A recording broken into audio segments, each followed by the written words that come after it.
tú dices. Empezamos. Buenos días Europa, buenas noches América. ¿Qué tal? Bienvenidos a este espacio, un placer contar con su presencia nuevamente. Estamos transmitiendo desde Guadalajara, Jalisco, México para la red, y para quienes nos acompañan presencialmente un agradecimiento por la confianza. También este agradecimiento a quienes nos miran desde la red en vivo, y también para quienes nos siguen en repetición. Sabemos que a través de nuestra página web subimos los links para que puedan acceder a nuestra programación, a nuestro trabajo en la página www.centrouniversalista.com. Vamos a hablar hoy del tema 141, estamos en los últimos temas del tomo 4, este es de los últimos, nos llevó alrededor de 3 años para llegar a este tema. Sin embargo, sabemos que en el grupo de los martes estamos en el tomo 3 y evidentemente aprovechamos para hacerles la invitación a que nos acompañen en un inicio que alrededor de unas 4 o 5 semanas vamos a arrancar con el tema 1. Al terminar el tomo 4 vamos a retomar el tema 1 para hacer un nuevo ciclo que nos va a durar otros 3 años ese nuevo ciclo, y aunque abordemos los mismos temas, creo que nos queda muy claro que aunque se hable de lo mismo y aun cuando se lean citas similares, siempre va a haber cosas nuevas, siempre va a haber comentarios nuevos, ideas nuevas que fluyan, inquietudes nuevas, etcétera. Entonces, aun cuando los temas sean los mismos, nada es en vano. El tema de hoy es instituciones religiosas. Y este tema lo íbamos a ver, pero tuvimos el problema de internet. Tuvimos un problema de que nos había fallado la compañía de internet, ya nos cambiamos de compañía y afortunadamente estamos emitiendo con una velocidad de salida mucho mayor, y eso pues repercutió en la calidad de imagen y calidad de sonido.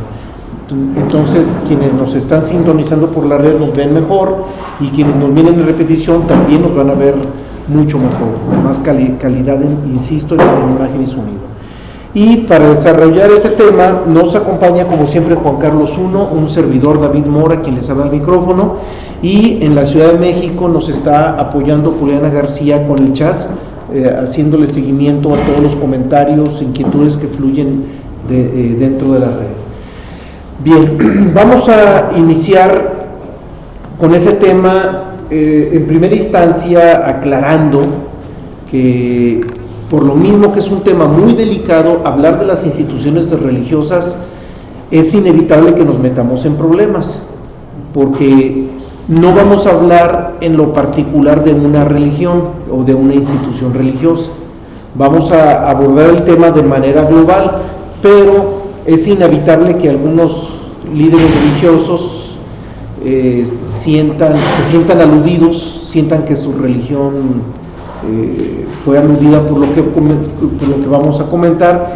Sin embargo, nosotros no tenemos ninguna intención de atacar en lo particular a ninguna religión, incluso tampoco a nivel general. Lo único que queremos es retomar y visualizar lo que los grandes maestros nos dicen acerca de las instituciones religiosas. Como siempre lo hemos manejado en toda la temática que nosotros abordamos, nosotros como Centro Universalista no tenemos un punto de vista particular, no tenemos mucho menos una creencia en lo particular, hemos insistido mucho en ello, somos libres, y hemos tenido la fortuna de que ha circulado en este espacio de Guadalajara mucha gente que por naturaleza es libre pensadora, y por lo mismo nosotros, en respeto a ello, como institución Centro Universalista, no tenemos un punto de vista particular. Y si así es institucionalmente, bien, ¿qué podemos decir a título personal? Juan Carlos, David Mora, tampoco tenemos un punto de vista personal que ofrecer. Y aun si lo tuviéramos, nos abstendríamos de ofrecerlo, porque el solo hecho de tener un punto de vista personal implica que es algo intrascendente. Los puntos de vista personales son intrascendentes, sea el mío, sea el de Juan Carlos, sea el de cualquiera.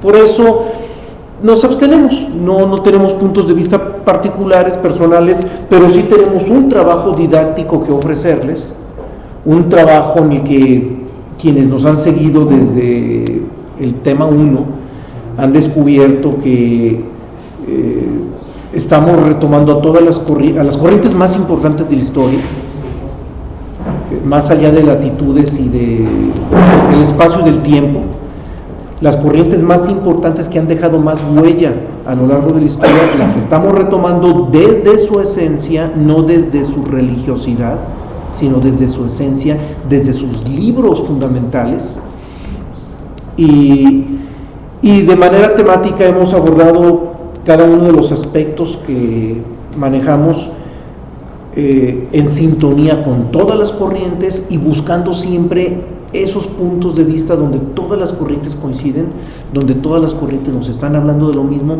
y también hemos descubierto que indiscutiblemente gracias a ello hemos logrado generar mucha profundidad en los temas que hemos ido abordando.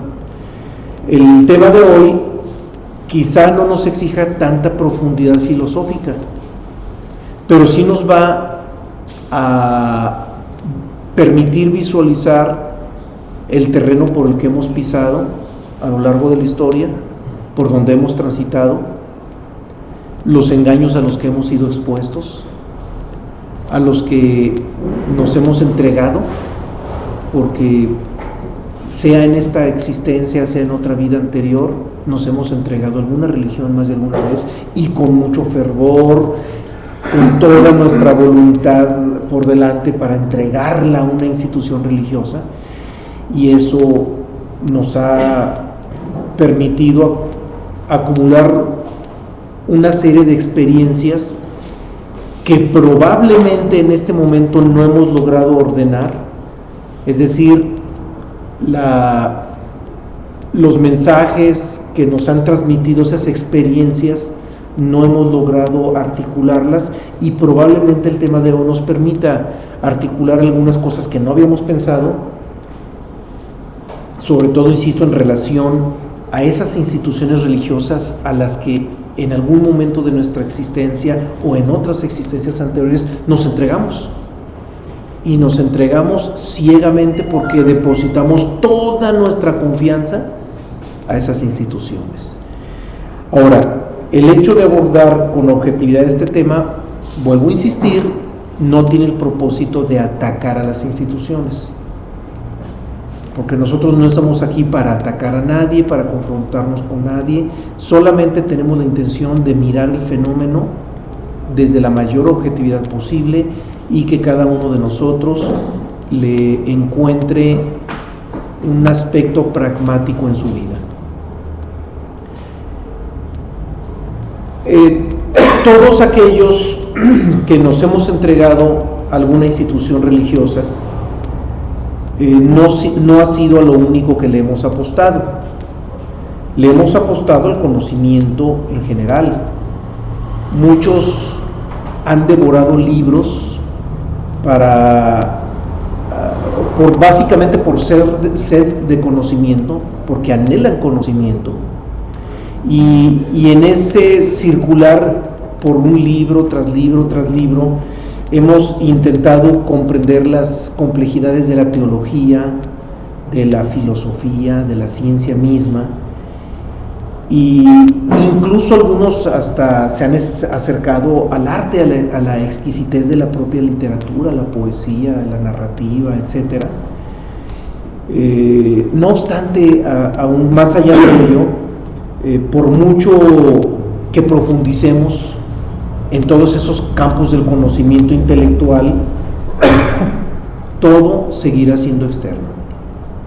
Por mucho que profundicemos, por muy lejos que lleguemos en la intimidad de cada uno de los aspectos del conocimiento, va a seguir siendo externo, porque lo interno va más allá de lo que intelectualmente podamos comprender. Y esto lo hemos insistido muchas veces, y también ahorita lo vuelvo a replantear porque acaba de pasar una ambulancia. Ahora sí seguimos con la charla. Comentaba, retomo esta idea porque en las instituciones religiosas o en las religiones institucionalizadas, es lo mismo, cada una de ellas afirman, sostienen que van en busca de lo interno. Sin embargo, aun cuando hablen de lo interno, aun cuando hablen de la esencialidad, siempre van a exigir a la feligresía que se adapten a un esquema de creencias. Porque si no se adaptan a ese esquema de creencias, entonces no pueden formar parte de sus filas. Porque indiscutiblemente, para formar parte de la fila de una religión, se tiene que creer como se cree en esa religión. Si no, no hay cabida. No es posible. Y esto sucede en todas y cada una de las religiones. Claro, hablo de las religiones naturales, de las religiones que el hombre natural, que el humano ha creado por mil motivos que ya hemos comentado. Y aun cuando afirman, insisto, aun cuando las religiones afirman que van en busca de la esencialidad y que ofrecen la esencialidad, terminan exigiendo creencias, exigiendo dogmatismo por parte de sus feligreses, e incluso exigen la presencia en los rituales creados por cada una de las religiones. Bien, todo eso es externo. Los rituales producen sensación, conducen a algo esencial, algo interno, pero no, sigue siendo externo, incluidos todos los conceptos filosóficos que le den sustento a la religión, también siguen siendo todo factores externos. Entonces, el primer ingrediente que pongo sobre la mesa al tema es que las religiones, las instituciones religiosas se mueven todas en el campo externo, se mueven todas en el mundo de las formas, todo su fluir, todo su comunicar, todo sus exigencias, toda su ritualística, todo se mueve en lo externo, en el mundo de las formas, y de lo interno habría que ver si queda constancia de que algo se consigue. Hasta ahorita no, por lo menos no hay una evidencia clara de que algo interno se consiga, y quienes llegan a afirmarlo se limitan a decir: me consta, pero no tengo palabras para decirlo. Y pues es una manera de justificar la incapacidad de describir o comunicar o transmitir algo que se dice haberse vivido, pero que en realidad no se ha vivido. Porque si realmente se viviera algo, aún sin las palabras, existiría algún medio para dejar constancia de que algo importante existe. Hay un primer comentario aquí en Guadalajara, vamos a pasar el micrófono y adelante.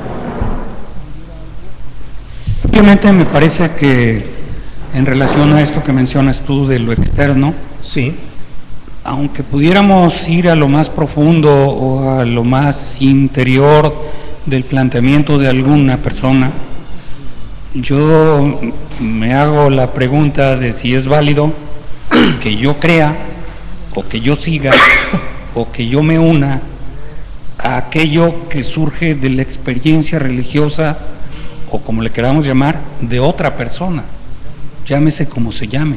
Sí. ¿Por qué?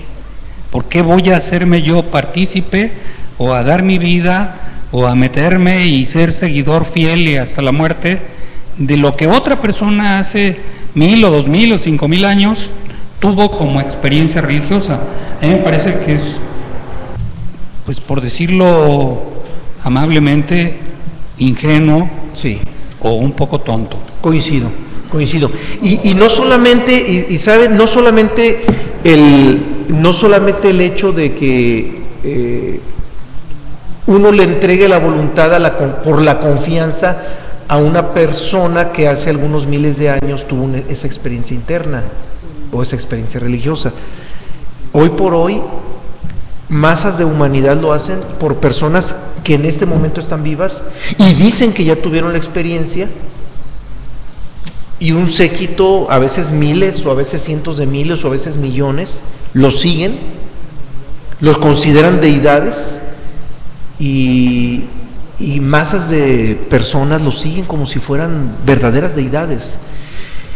Y lo absurdo es entregar nuestra voluntad a una experiencia ajena, que en esencia es lo que usted nos acaba de decir.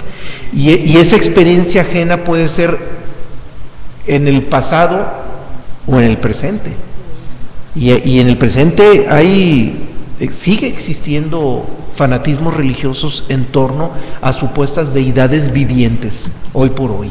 Y ese fenómeno que es milenario se sigue repitiendo. La recurrencia la mantenemos todavía en pleno siglo XXI, y pues no hay mucha esperanza de que se le ponga límite, porque los fanatismos están en todo el planeta y donde uno menos se lo imagina. Bueno, vamos con la primera cita. Insisto, más allá de lo que nosotros podamos comentar, pues vamos poniendo sobre la mesa lo que los grandes maestros nos han dejado como legado. Vamos a iniciar con una cita de Krishnamurti, que la retomamos de un libro que se llama Educación y la importancia de vida. En esta cita Krishnamurti habla sobre religiones y emite una visión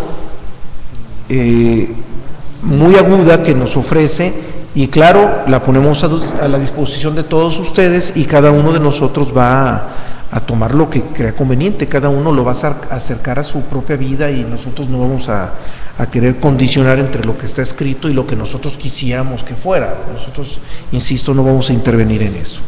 Krishnamurti nos dice: lo que llamamos religión. Bueno, antes que nada, perdón, por si alguien no tiene el antecedente Krishnamurti, no lo vayan a confundir con Krishna, que fue varios miles de años antes de Cristo. Estamos hablando de Krishnamurti, que es un personaje del siglo XX, que aunque su origen es hindú, porque nace en la India, desde niño vivió en Inglaterra, se educó como inglés, estudió en las mejores universidades de Inglaterra, y su formación es plenamente occidental. Hago el comentario porque es importante tener este antecedente, porque aunque haya nacido en la India Krishnamurti, vamos a leer una cita de alguien que se educó en Occidente y que vivió con los condicionamientos naturales del mundo occidental, porque fue plenamente educado en Occidente, concretamente en Inglaterra, ¿sí? En el siglo XX. Él murió en los años 80 del siglo XX. Repito ahora sí, más bien reinicio la cita. Dice: lo que llamamos religión es simplemente la organización de creencias, con sus dogmas, sus rituales, sus misterios y sus supersticiones.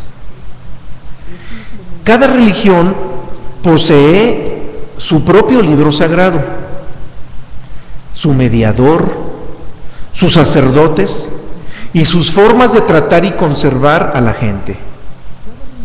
La mayoría de nosotros hemos sido condicionados por ello, y esto se considera como educación religiosa. Pero este condicionamiento pone a los hombres uno contra otro, crea antagonismos, no solamente entre los creyentes, sino también contra otras creencias. Si bien las religiones afirman que adoran a Dios y dicen que debemos amarnos los unos a los otros, influyen miedo a través de sus dogmas de competencia que perpetúan la desconfianza y el antagonismo. Bien, una descripción muy amplia, muy específica sobre lo que nos dice Krishnamurti. Por supuesto que esto que nos dice Krishnamurti en este libro no lo vamos a dejar como la parte central de nuestro tema. Vamos a exponer citas de otras corrientes y vamos a ver qué es lo que vamos encontrando en cada una de ellas para ir tratando de engranar lo que nos dicen. Algo que sí podemos anticipar con toda certeza es que los grandes maestros de todas las religiones lo dijeron literalmente o implícitamente, que ellos no vinieron a este mundo a formar religiones. Y es uno de los grandes absurdos que hemos vivido en este mundo. Maestros que textualmente dicen o implícitamente dicen: yo no vine a formar religiones, y sorpresa, en torno a ellos se forman religiones de millones de feligreses y que se perpetúan durante siglos y siglos, y bueno, no se perpetúan, pero sí se prolongan durante siglos y siglos. Digo, no se perpetúan porque no son eternas. Nada es eterno en este mundo, nos queda claro que en este mundo nada es eterno, y las religiones, por mucho que se prolonguen, tampoco son eternas. Todo tiene su principio, todo tiene su fin, y nada es excepción. Bien, vamos entonces, en función de esto, a la primera cita del Evangelio de Buda. Nos hace el favor, Juan Carlos, de leerla. Bien, esta cita nos dice: un verdadero discípulo del Tathagata no debe poner su confianza en autoridades o en los ritos, sino que, trascendiendo lo ideal del yo, descansará confiado sobre la Amitabha, que es la infinita luz verdadera. Evangelio del Buda. Bien, aquí Buda también nos hace la advertencia, como cualquier iluminado, como cualquier persona que vino y manifestó una verdad, lo mismo Cristo, en este caso Buda, acerca de que el alumno, el verdadero discípulo, no tiene que depender de alguien ni de algo, sino que tiene que estar conectado directamente con la parte interior que tiene. Normalmente las instituciones religiosas lo que hacen es ser intermediarios entre lo que viene siendo la parte divina o lo que llaman Dios y el ser humano. Y para que exista una verdadera organización de ser intermediarios, pues conforman lo que viene siendo una estructura de poder. Y en esa estructura de poder pues existe una serie de escalafones, y para que existan los escalafones debe de existir una organización y una autoridad, como lo comenta aquí el Buda. Y para cada uno de los niveles en el cual te van a ir agregando a lo que viene siendo la parte más cercana a lo que ellos llaman Dios o lo divino, va a haber una serie de rituales y ritos, y los ritos, como habíamos visto en otra conferencia, pues vienen siendo simbólicos. El verdadero rito viene siendo la vida diaria. El verdadero ritual viene siendo la confianza que se tiene uno mismo, el estar en el mundo sin ser del mundo.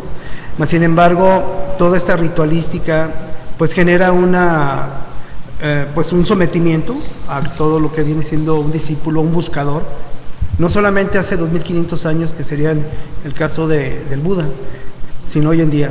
Los buscadores ahorita andan más abiertos que antes, porque antes nada más, si desde un principio perteneces a una religión, para cambiarte era completamente difícil.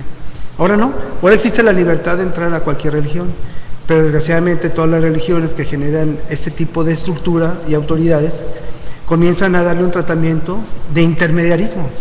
Mas, sin embargo, el verdadero buscador, cuando entra y tiene contacto con, por ejemplo, en este caso con el Evangelio del Buda, o con el Evangelio, o los diferentes ideas que vamos a ver, no necesita de ningún intermediario, no necesita de ninguna institución, no necesita de ningún maestro, de un guía que lo lleve. Cuando se da cuenta que su propio guía es su corazón, que su maestro interior es ese corazón que le va a estar guiando, pues no necesita tampoco de rituales, porque, como les comento, el ritual mismo es el estar en esta vida, siendo del mundo y experimentando todo lo que se da, todo lo que la misma vida y te va dando. Un verdadero buscador lo que hace transformar lo que viene siendo su vida, su experiencia, su contacto con las demás personas, en lo que viene siendo su propia identidad como persona, y separar la parte de la personalidad con la parte divina. La siguiente cita tiene que ver con el Islam. La extrajimos de un libro escrito por un sabio sufi del siglo XII, que es Ibn Arabi, uno de los grandes sufis que dejaron su legado en España en la etapa en que España fue conquistada por los moros, y entre los moros había sabios, y el sufismo era la parte más excelsa de la sabiduría que había entre ellos, y el caso de Ibn Arabi es precisamente, fue uno de esos grandes sabios. Y en su libro El núcleo del núcleo, Ibn Arabi nos dice: el Dios en cuya existencia se cree es la divinidad hecha según las conjeturas del siervo. Se trata de una deducción a la que ha llegado el siervo por sí mismo, y según eso adora a Dios y lo sitúa en su estrecho marco.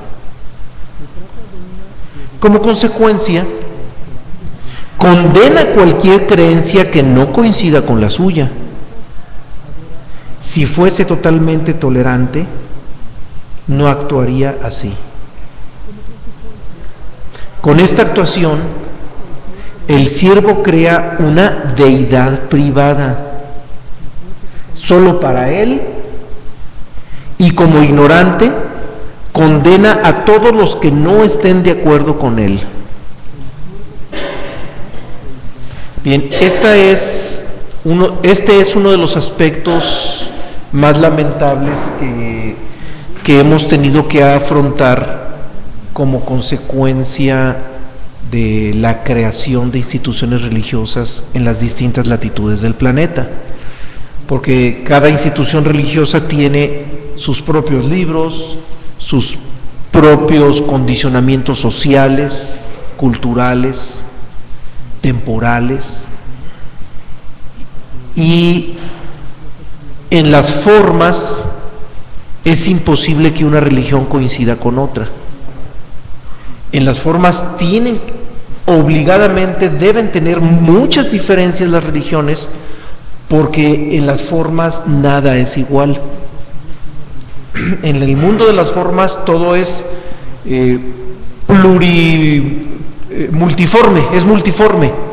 O sea, no existe la forma común, no existe la manifestación común.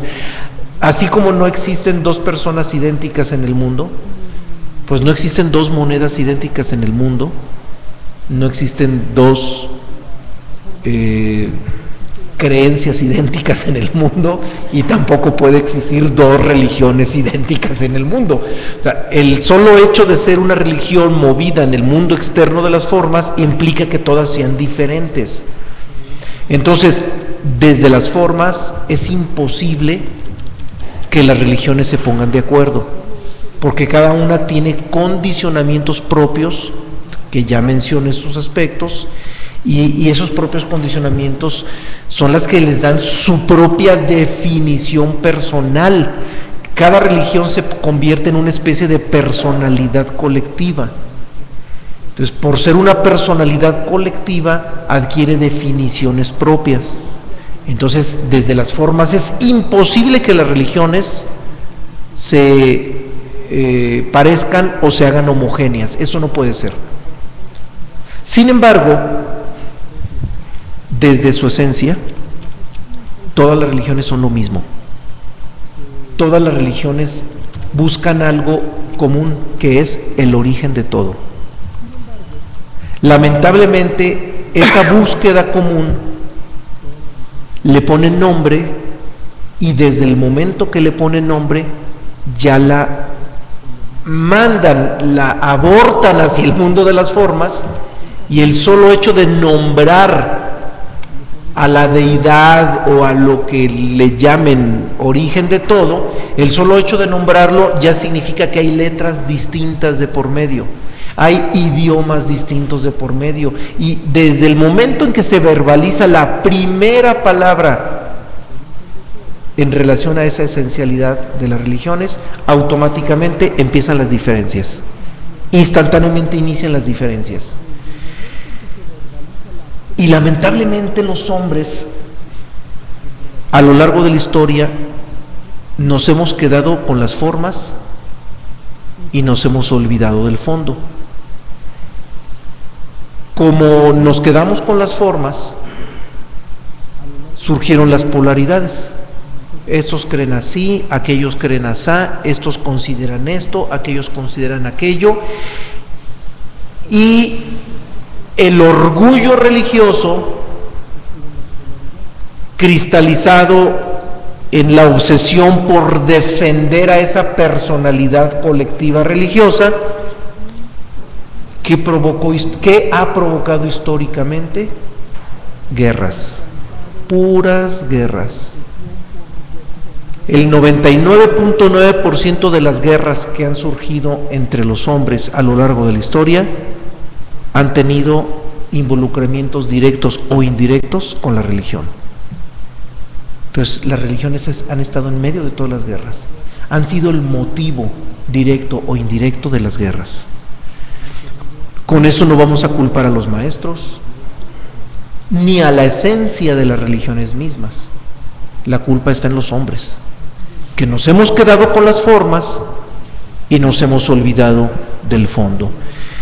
En este tema lo que hemos buscado es entender esa institucionalidad religiosa desde las formas para comprender las consecuencias que nos ha ocasionado que los hombres nos quedemos con las formas y nos olvidemos del fondo. Si los hombres nos ocupáramos en la búsqueda de la esencia religiosa, no importa en qué cultura, no importa en qué tradición, el solo hecho de ocuparnos en la esencia, en la esencialidad, permitiría que nos entendiéramos más allá del lenguaje. Aún sin el lenguaje, toda la humanidad nos entenderíamos y nos entenderíamos perfectamente.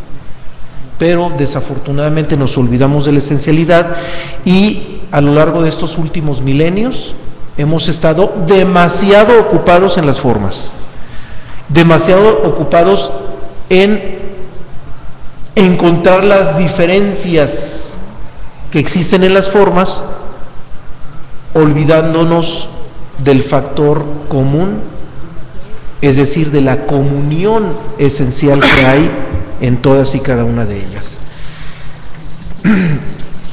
En la antigüedad, las religiones surgían en sus propias latitudes, no había tanta comunicación como la hay hoy en día, ni siquiera se sabía que la tierra era redonda, eran demasiadas las limitaciones. Los judíos ni siquiera sabían de la existencia de los hindúes, del hinduismo. El hinduismo ni siquiera sabía de la existencia del taoísmo o del zen, qué sé yo. Y cada religión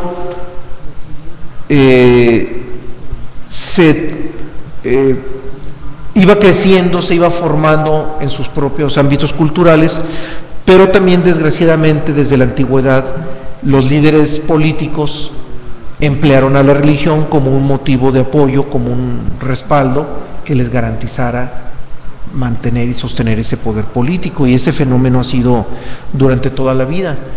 Pero antes de que sucediera esto, antes de que la política se pusiera por encima de la religión, pues tenemos algunos relatos donde se percibe que las religiones o que los maestros de las religiones eran genuinos, eran verdaderos iluminados y podían conducir a sus pueblos sin que hubiera tintes políticos en esa conducción. Algunos pasajes de ellos, sobre todo en la cultura hebrea, en la tradición hebrea, pues nos hablan de un Moisés que asumió una responsabilidad en relación al pueblo hebreo, un Salomón, un Abraham. Se habla de otros líderes religiosos en su momento, de Krishna en la India, de Zoroastro en la antigua Persia, y se percibe que el liderazgo de esos maestros era de una magnitud enorme, porque la circunstancia histórica lo permitía, porque eran pueblos muy pequeños, mucho más reducidos que los pueblos actuales, y además de que eran pueblos más reducidos, la sabiduría del maestro contrastaba impresionantemente con la ignorancia de los pueblos. Había un contraste entre la sabiduría de uno y de los otros enorme. Y incluso se habla mucho de un fenómeno social. Bueno, no se habla mucho, pero está bien visualizado este fenómeno social en el que los grandes maestros se convirtieron en reyes, y eran genuinos reyes, es decir, los reyes eran sabios, eran grandes sabios. Se dice que el último gran sabio rey que hubo en la historia fue Salomón. No estoy diciéndolo por mí mismo, por eso aclaro, se dice. O sea, hay versiones que dicen que el último rey sabio, el último rey iluminado fue Salomón. Y después de ese rey, muchos hombres asumieron liderazgos imperiales, pero sin contar con esa sabiduría. Y ya esa circunstancia devaluó la responsabilidad que originalmente tuvieron esos grandes maestros. Pero se dice que hasta Salomón históricamente sucedió así, que de ahí para atrás fueron maestros sabios convertidos, muchos de ellos en reyes, y que desde su sabiduría conducían a los pueblos. Pero después de Salomón se pierde con todo esto, y el oportunismo político se convierte en algo tan ridículo que en la Edad Media,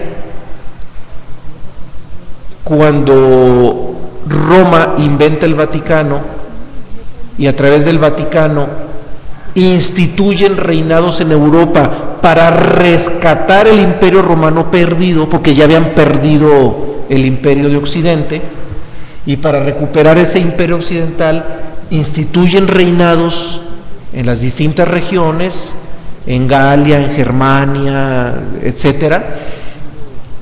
Y esos reinados que instituyen nombran reyes con el argumento de que esos reyes son reyes por mandato divino.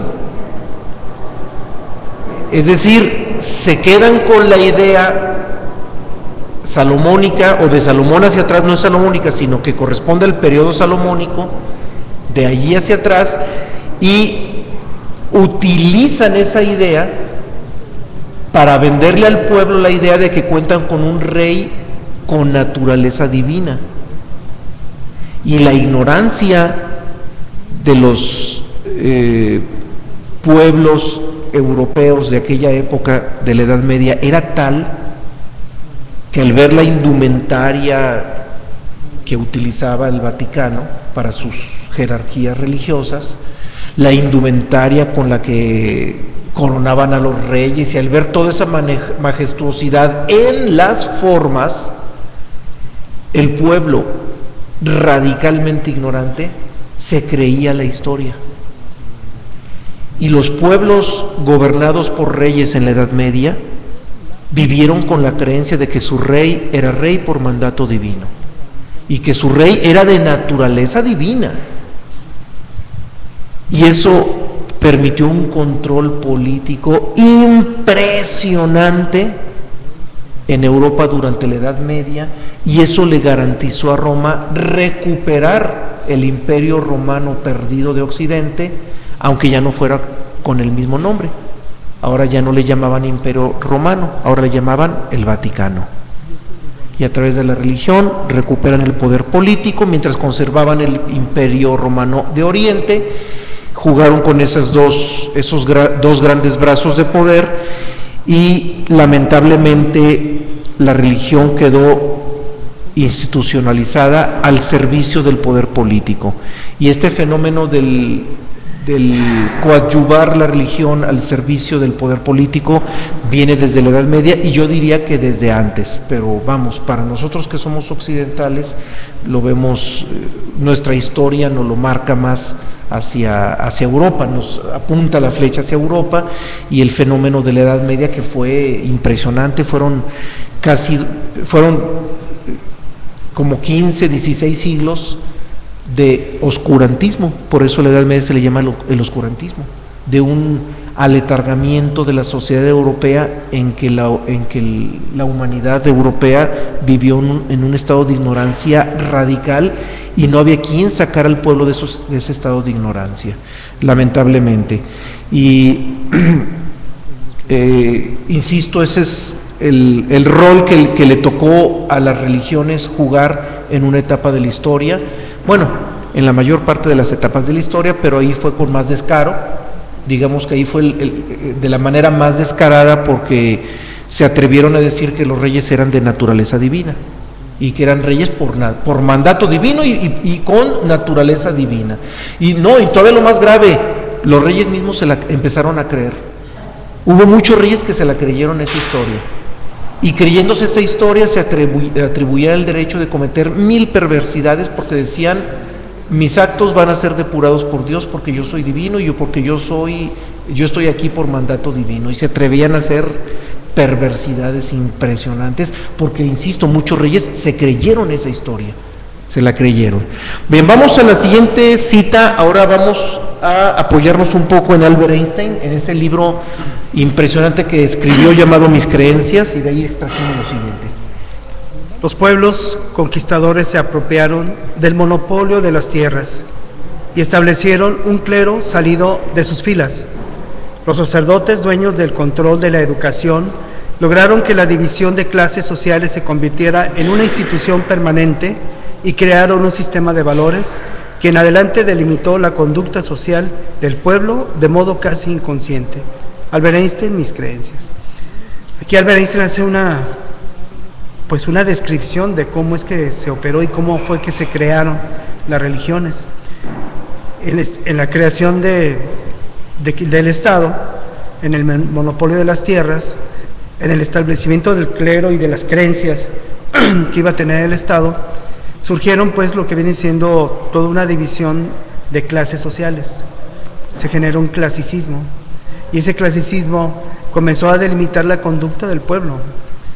Existían diferentes clases, existían diferentes tipos de ciudadanos, cosa que ahora está en boga eliminar, pero definitivamente el clasicismo sigue existiendo,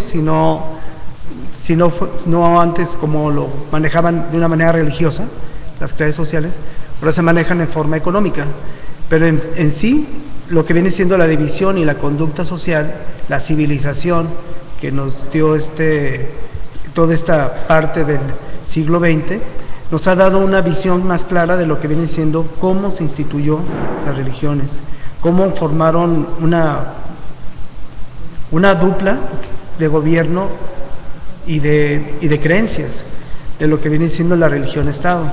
No solamente la parte que nos concierne al occidentalismo, que viene siendo Europa, América, sino también en la parte oriental, donde precisamente las religiones formaron pues toda una serie de clases y una serie de subreligiones, como en el caso de la India.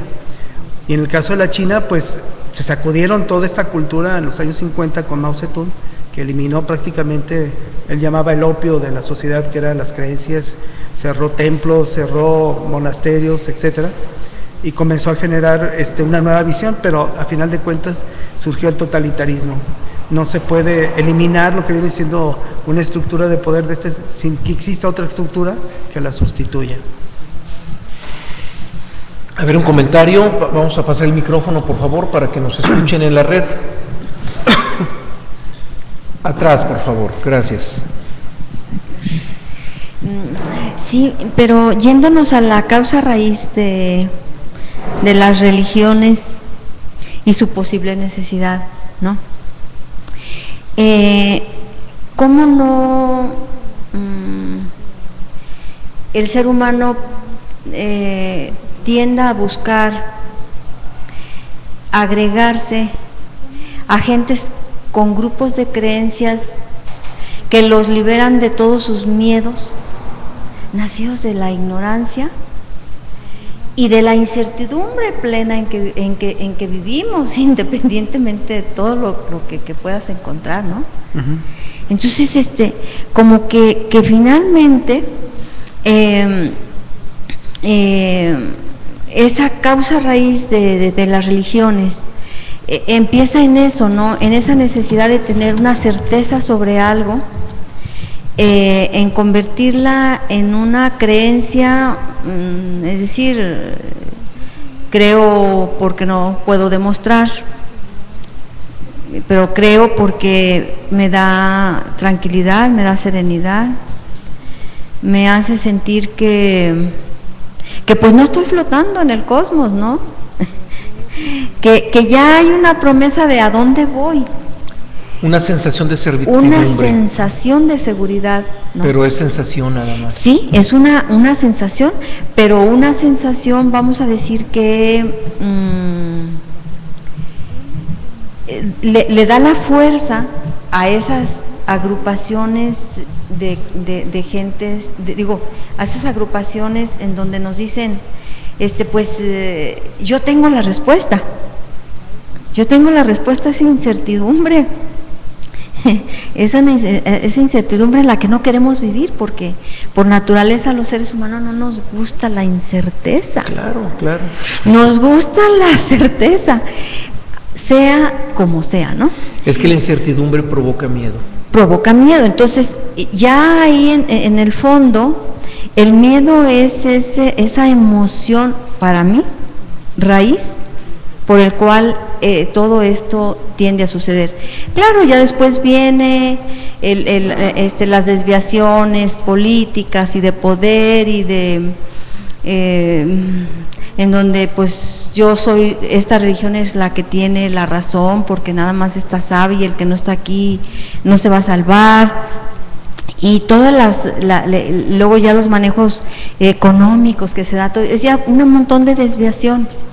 Pero siento que como causa raíz está ese miedo. El miedo, sí, claro. Ese miedo tiene toda la razón. A lo desconocido. Tiene la razón.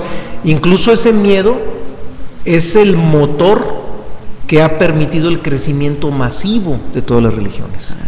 Sin ese miedo las religiones no hubieran crecido masivamente. Incluso si vemos la historia, en el caso de Occidente y lo que es nuestro país, la religión católica hasta 1950 para acá se dejaron de decir las misas en latín. O sea, nuestra mente estaba aglutinada en creencias, pero ni siquiera existía un discernimiento mental, porque ni siquiera entendíamos lo que nos decían. De 1950 para acá, que ya las misas se comenzaron a decir en español y existieron las Biblias traducidas, comenzamos más o menos a darnos cuenta del contenido, porque antes ni siquiera teníamos acceso al contenido. Esta parte de libertad que se ha estado dando es un crecimiento mental que ha tenido a nivel mundial la sociedad y que ha sido en base a la ciencia. O sea, hace 500 años el primer motor de explosión de esta liberación mental fue la creación del libro, de la imprenta, y ahí comenzó a existir ya una conexión de un emisor, que era el autor, y un receptor, que era el lector. Pero hace 500 años apenas se comenzaron a imprimir esos libros. Y hoy en día, pues ya vivimos un factor completamente más liberador, y esa imprenta de hace 500 años hoy está representada o sustituida por el Internet. Ahorita el Internet nos globaliza. Con el Internet podemos ya tener el acceso a cualquier tipo de información, sea buena, sea mala, sea fidedigna o no, y ese nos libera más la mente, y es hoy en día que nos hacemos esas cuestiones que usted hace. O sea, ¿cómo es posible que hayamos estado subyugados mentalmente? Bueno, pues también la tecnología nos ha ayudado de alguna forma, y en un principio pues estas agrupaciones, tanto el poder como dice Albert Einstein, el monopolio de las tierras y establecer un sistema de creencias, fue lo que le dio a la humanidad una civilización. Y al final de cuentas, ya ahorita tenemos la etapa de liberación mental para poder entender cómo ha sido esta manipulación en todos los sentidos, ¿no? Sí, y es que es más fácil ser siervo que ser libre. Sí. El siervo se entrega al resguardo y el libre se atreve. El libre se atreve afrontando el miedo. Afrontando. Y el siervo se entrega refugiándose del miedo. Así es. Y eso permitió que las religiones crecieran. Todo por miedo. Todo por miedo. Y hoy por hoy, muchísima gente que sigue todavía bajo el cobijo de una religión, le da pánico solamente imaginar dejar su religión. El solo imaginar, el abandonar, el verse abandonando a su religión, les da pánico, porque la religión da una sensación de cobijo enorme, una sensación de protección, pero es pura sensación, es solamente sensación. Ahora, volviendo, ¿quieres comentar algo? Sí, a ver, perdón. Sí, escuchamos. Yo considero también que puede ser sentido de pertenencia. Entonces cuando se es una raza, digo, no sé si sea correcto que diga raza, si es un claro sistema de creencias, si es una lengua en común, si es un tipo de alimentación específica, si es un estado, si es todo ese cúmulo de condiciones que forman en este caso el judaísmo, para mí ha sido muy difícil. Sí, indiscutiblemente está por delante el sentido de pertenencia. Claro que ese fenómeno Es una identidad. forma parte, claro.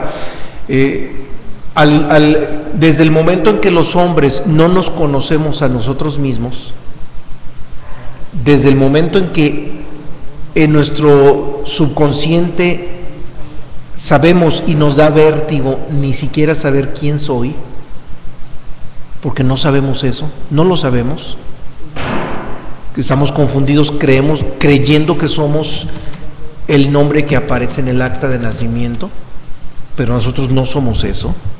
Eso es un registro humano, una codificación humana para darnos identidad civil, pero es una identidad artificial.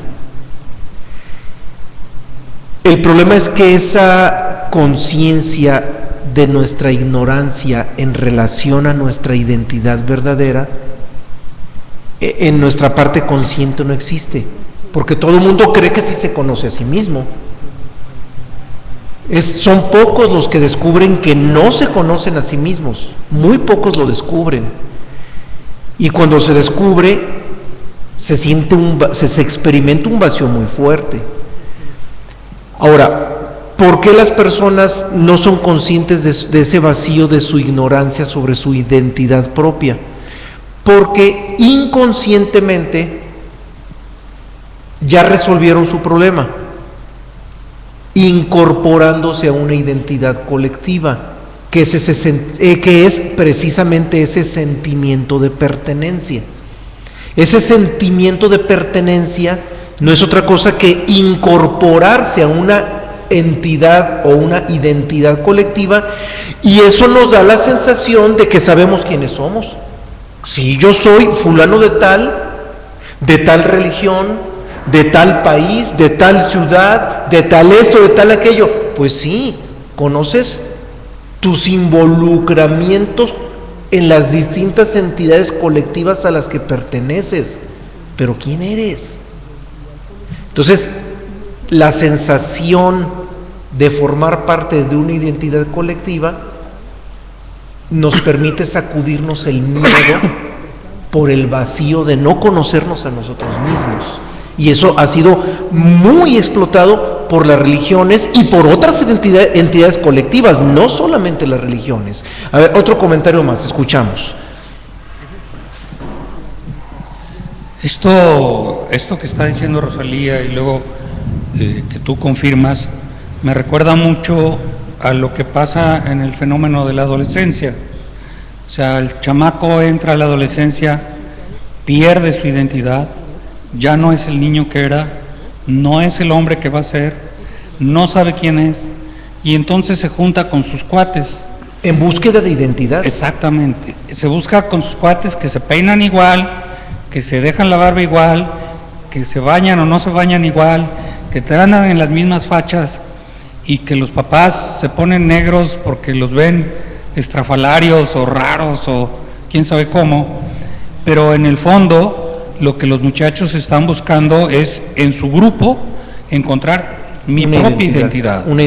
Una identidad, y me parece que es un fenómeno parecido al que están mencionando. Claro, ahorita. Es el mismo, es el mismo, pero en un contexto distinto. Nada más que esta situación de los muchachos es muestra de la transformación inicial que están sufriendo y que les produce muchísima angustia, muchísima ansiedad y muchísima inconsciencia. Por eso en la adolescencia se cometen tantas estupideces, claro. Y incluso los chavos atentan contra su vida y contra muchas cosas a través de yo me drogo porque mis cuates se drogan y si no me van a señalar, entonces puede ser algo que los echa a perder o les arruina la vida, pero no les importa porque con eso ellos encuentran quiénes son. Y eso es porque se involucraron con una falsa identidad que les da la sensación de sentido de vida. O sea, cuando alguien se involucra con una identidad colectiva, ese acercamiento, esa incorporación con una identidad colectiva nos da hasta la sensación de sentido de vida, que es algo todavía más lamentable, pero todo eso es pura ilusión. ¿Cuál es la gran diferencia? Porque dijimos que en las religiones es el mismo fenómeno. ¿Cuál es la gran diferencia? Que nosotros como personalidades maduras, bueno, disque maduras porque ya tenemos 50 años o más, identificamos la inmadurez del adolescente y nos resulta muy fácil ver cómo y por qué cometió tantos errores por aferrarse a una identidad colectiva entre los chavos de la banda del barrio. Pero nos da mucho trabajo descubrir que esa misma tontería de inmadurez la cometemos en una religión, en un sentido de patriotismo, en el famoso patrioterismo, yéndole a un equipo de fútbol que da una sensación de pertenencia. Ellos le van a las Chivas y ellos le van a la América y aquellos le van al Cruz Azul, también dan sentidos de pertenencia y son los mismos fenómenos. Y aunque uno parece maduro y los otros inmaduros, al final de cuentas, por el solo hecho de que todos estén en el mundo de las formas, todos son inmaduros. Y no importa si uno es más inmaduro que el otro, todos son inmaduros. Desde el patrioterismo, la religiosidad, el favoritismo deportivo, hasta el acercamiento con las bandas y todo lo de los chavos, que todo lo que vemos es un fenómeno único, simplemente ubicado en contextos distintos, y no importa el contexto, es la misma inmadurez. Sí, con referencia de que el adolescente transita por un cierto periodo de tiempo en esa etapa biológica, ¿no? Hasta natural. Pero los demás nos quedamos. Sí. Nos quedamos. Los demás no tenemos justificación, dicho en otras palabras. A ver, vamos a ver un comentario más y vamos a la siguiente cita. ¿Es una sensación artificial de ser? Sí. Es eso. Unas palabras muy acertadas. Es una sensación de ser totalmente artificial. Totalmente artificial. Bien, volviendo a lo que mencionábamos de cómo los imperios utilizaron el fenómeno de la pseudo-religiosidad para garantizar el control político de los súbditos. Esta cita es de Chuang Tzu, viene del taoísmo, es obvio que de la antigua China, y vamos a ver cómo allá también se cocían las mismas habas. Allá también se estaban cociendo las mismas habas. Y este libro es un diálogo pequeño entre dos personajes, uno es Qian Wu y el otro Qian Yu. El diálogo dice: Qian Yu dijo: me dijo que el soberano de los hombres debería desarrollar sus propios principios, patrones, ceremonias y reglamentos, y entonces no habrá nadie que deje de obedecerle y sea transformado por ellos. Qian Yu dijo: esto es una virtud falsa. Tratar de gobernar al mundo así es como tratar de caminar sobre el océano, perforar un río para atravesarlo o hacer que un mosquito cargue una montaña. O sea, un diálogo donde se describe cómo los monarcas también en la antigua China buscaban utilizar a la religión para que todos los súbditos los obedezcan, pero siempre hubo algún sabio que dijera: por allí no va, eso es artificial y eso nos va a conducir al caos, tarde o temprano. Probablemente es posible que de momento dé resultado y los súbditos se mantengan doblegados, que sus voluntades se mantengan doblegadas y entregadas al imperio a través de esa utilización de ceremonias religiosas. Pero funciona por un periodo de tiempo, y ese periodo de tiempo puede ser 100 años, 200, 500, 1000, no importa. Tarde o temprano se revienta, vienen las consecuencias y vienen las revoluciones y viene lo que tiene que venir, porque es artificial, indiscutiblemente es artificial.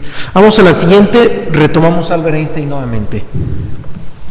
El cultivo de una elevada fuente de acción moral es lo que queda de la religión cuando ella se ha sacudido de los elementos supersticiosos. Albert Einstein. Bien, aquí Albert Einstein habla acerca de la visión pues que se tenía al principio del siglo XX, de cómo se formarían o terminarían las religiones después de sacudirse todos los elementos supersticiosos. Y efectivamente, o sea, se han convertido en un cultivo de elevada fuente de acción moral.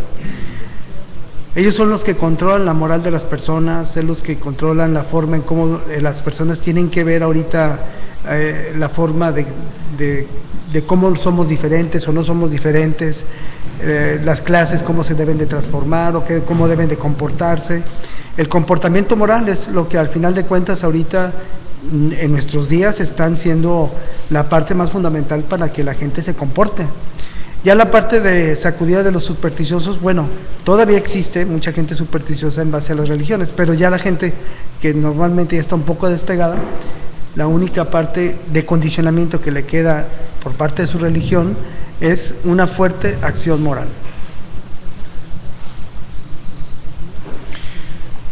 Una vez que las religiones dejaron de ser el gran motor estabilizador de los imperios, porque los imperios terminaron cayendo, y uno de los momentos más claves para la civilización occidental fue precisamente la Revolución Francesa. La Revolución Francesa marca el momento en que los imperios pierden vigencia, marca el momento en que los pueblos dejan de creer que los monarcas son reyes por mandato divino y de naturaleza divina. Se empieza a liberar Europa de todo aquello, y después de la Revolución Francesa pues empiezan revoluciones en distintos países de Europa y ya pierde vigencia. La humanidad da un brinco de conciencia, claro, me refiero a conciencia existencial, no a la conciencia absoluta. La conciencia existencial de la población europea empieza a dar ese brinco, empieza a sacudirse ese instrumento, empiezan a sacudirse de ese instrumento adormecedor que mantenía esclavizado a Europa. Sin embargo, las religiones no se acaban, se mantienen, pierden muchísimo poder, pero no se acaban, siguen funcionando, aceptan a las repúblicas, a los presidentes de las repúblicas, aunque algunos al principio no eran presidentes, se autoerigen como emperadores, como fue el caso de Napoleón, y que no debió haber sido así. Yo creo que es lo que más se le podría reprochar a Napoleón, que en lugar de haber jugado un papel verdaderamente libertario para Europa, cae en lo mismo y se autoerige como emperador, y el brinco que pudo haberse dado con Napoleón se convierte en un retroceso por un egocentrismo personal. Pero bueno, al final de cuentas, cuando ya los imperios caen y surgen las repúblicas, las religiones se mantienen y los líderes republicanos respetan a las religiones para evitar un conflicto mayor, tienen cierto respeto, y ya las religiones van cayendo gradualmente por sí mismas. Pero cuando las religiones dejan de convertirse en ese instrumento de poder,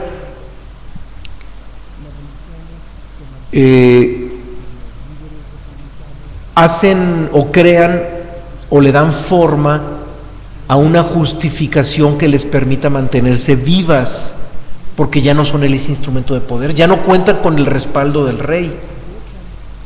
Y ese instrumento que les permite mantenerse vivas es la institucionalización de una postura ética moral. Entonces ya las religiones dicen, bueno, está bien, nosotros ya no somos los que ungimos a los reyes, aceptamos que los reyes nunca fueron por mandato divino, ya se acepta el error histórico, o más bien la utilización histórica, ya no vamos a ungir a los reyes, ya no somos los que deliberamos quién sí y quién no, pero inventamos algo que nos permita mantener nuestra vigencia. Nos vamos a convertir en los regentes de la conducción ético-moral de los pueblos. Y esto les da una vida a las religiones impresionante. Es muy probable que cuando cae el imperio francés y triunfa la Revolución Francesa, es muy probable que se hubiera creído que las religiones iban a morir. Igual que sucedió aquí en México cuando cayó el PRI después de 70 años, todo el mundo pensó que se iba a morir y sobrevivieron. Bueno, pues así es la historia, a veces los más grandes engaños sobreviven. Y la religión, después de haber engañado durante milenios a la sociedad, diciendo que ellos ungían a reyes, que iban a ser reyes por mandato divino, entonces construyen un escenario ético-moral para decir, bueno, nosotros ya no conducimos la política y el poder, pero sí vamos a conducir la ética y la moral de los pueblos.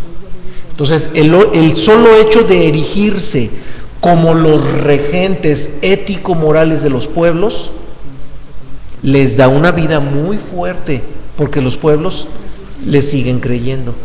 O sea, tuvieron un motivo para que las masas siguieran creyendo en ellas. Y algo muy interesante, digno de revisarse, los grandes maestros, y lo hemos leído a lo largo de tantas citas que hemos puesto a la disposición de este material, los grandes maestros no tuvieron en su mensaje tintes ético-morales. No hay tintes morales en los mensajes. Los mensajes de los grandes maestros son mensajes de sabiduría, pero la ética y la moral no es sabiduría, es una creación humana para regular el comportamiento humano en función de cánones preestablecidos. Eso es totalmente humano, la ética y la moral es totalmente humana, y no con esto quiere decir que sea mala o que sea buena, simplemente es una creación humana, es todo, no le estoy poniendo un calificativo. Y es una construcción para que los regentes de la moral y de la ética conduzcan a los pueblos a través de sus propios criterios personales o corporativos o institucionales, como le queramos decir. Y no es difícil ver cómo la ética de una sociedad es distinta a la ética de otra sociedad y muy distinta a la ética de otra sociedad. ¿Y quién de todas ellas tiene la razón? Ninguna tiene la razón, porque ninguna ética es divina. La ética es humana, totalmente humana. Ahora, ¿qué es lo que sucede ya con las religiones en la actualidad? Después de haber transitado por lo menos un par de siglos en renuncia al mandato político a través de las monarquías, ya no siendo ellos los regentes políticos, pero sí los regentes ético-morales, lo que ha sucedido, y hoy por hoy lo seguimos viendo, es que las religiones están más entregadas hoy en día a servir a la humanidad que a servir a Dios. Suena curioso lo que les estoy diciendo, es muy curioso, pero es el papel que están jugando ahorita las religiones. Sirven en un 99% más a la sociedad que a Dios. Porque si sirvieran a Dios, las religiones estarían dedicadas a decir: señores, estamos viviendo en un mundo que no es la realidad, y entonces sí estarían sirviendo a Dios. Pero las religiones no están dedicadas a eso. Las religiones están dedicadas a la caridad, al humanitarismo, a crear espacios de apoyo social, y a que los humanos se hagan buenos, caritativos. Eso es servir a la humanidad. Eso no es servir a Dios.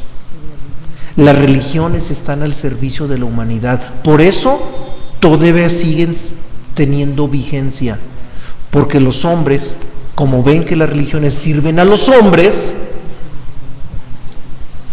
creen que son buenas, bondadosas y necesarias e incluso indispensables. Pero el hecho de que se hayan convertido las religiones en servidoras de la humanidad las hizo que se olvidaran de su verdadero papel, que es servir a Dios. Y vuelvo a insistir, si sirvieran a Dios, el fondo de su discurso sería: señores, escuchen lo que Jesús dijo: mi reino no es de este mundo. Y eso es lo que menos enfatizan. Las religiones están para servir a este mundo. Es una paradoja impresionante de la que no se habla. Incluso los detractores religiosos no hablan de esto, porque ni siquiera lo han visualizado. Las religiones están al servicio de este mundo. Cuando Jesús de Nazaret dijo: mi reino no es de este mundo. Incluso las religiones, bueno, le iba a decir nombres de otras, pero ¿para qué? Orientales, del Lejano Oriente, del Medio Oriente, también están todas para servir al mundo, cuando todos los maestros, no solamente Jesús de Nazaret, y eso lo hemos desarrollado en otros temas, todos los maestros dijeron: este mundo no es la realidad. Y las religiones están dirigidas al servicio de esta subrealidad, están para servir a esta subrealidad. Por eso todavía hay millones de humanos que aman a las religiones, porque creen que servir a la humanidad es servir a Dios.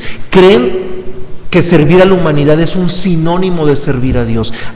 Levantaron la mano acá atrás y ahorita seguimos contigo, por favor. Gracias.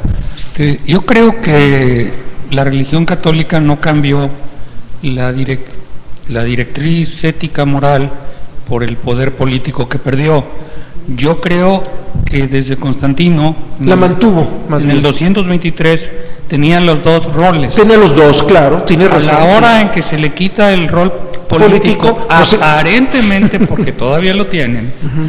Todavía tiene algo, le queda algo. No abiertamente. No abiertamente, pero le queda algo. Pero muchísimo le queda.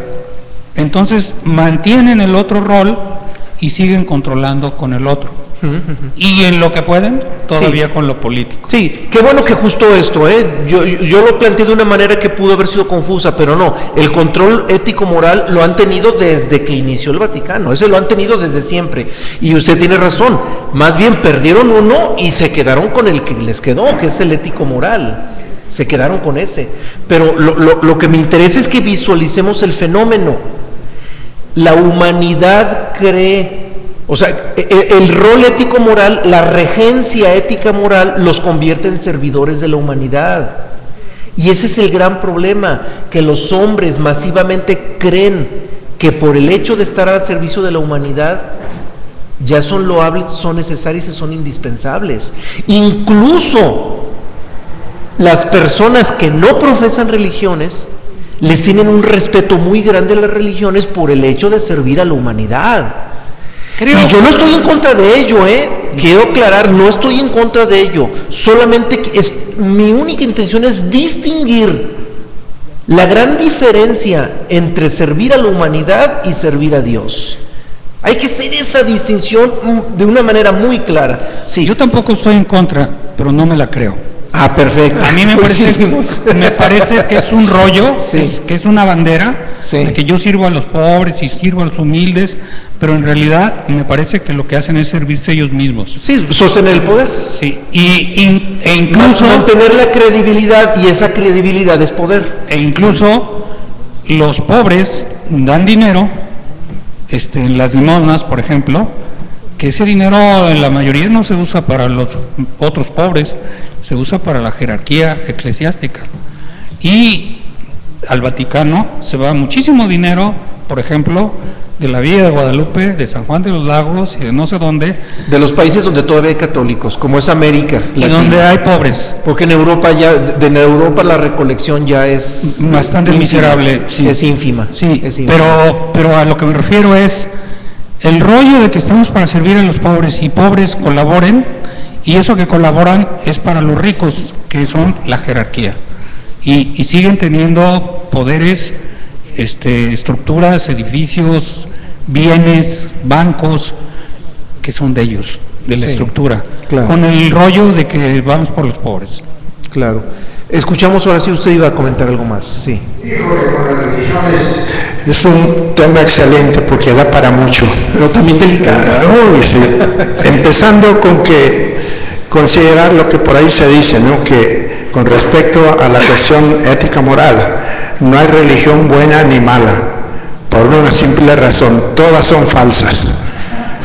Toditas son falsas, son inventos del hombre para el control, la manipulación y la explotación del hombre por el hombre. Esa es la función fundamental de las religiones modernas y antiguas también. Sí. Entonces, y más antiguas. Sí, entonces el enfoque era pues obviamente el olvido de Dios, ¿no? Y enfocarse a los aspectos de la vida natural, material, económica, política, social, poderes, pues. Yo por eso insisto mucho en esto, que ahorita probablemente les dice algo y muy probablemente después les va a decir más. Las religiones están al servicio de la humanidad, no al servicio de Dios. Eso es lo que quiero que entendamos.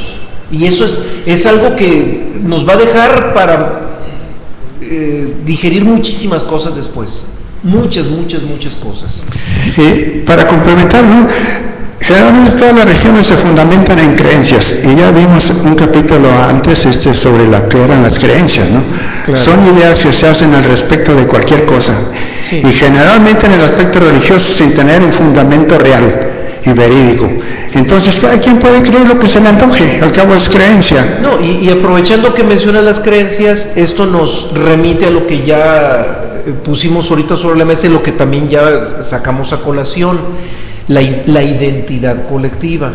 Bueno, las creencias, los dogmas, son como los hilos que articulan a esa identidad colectiva.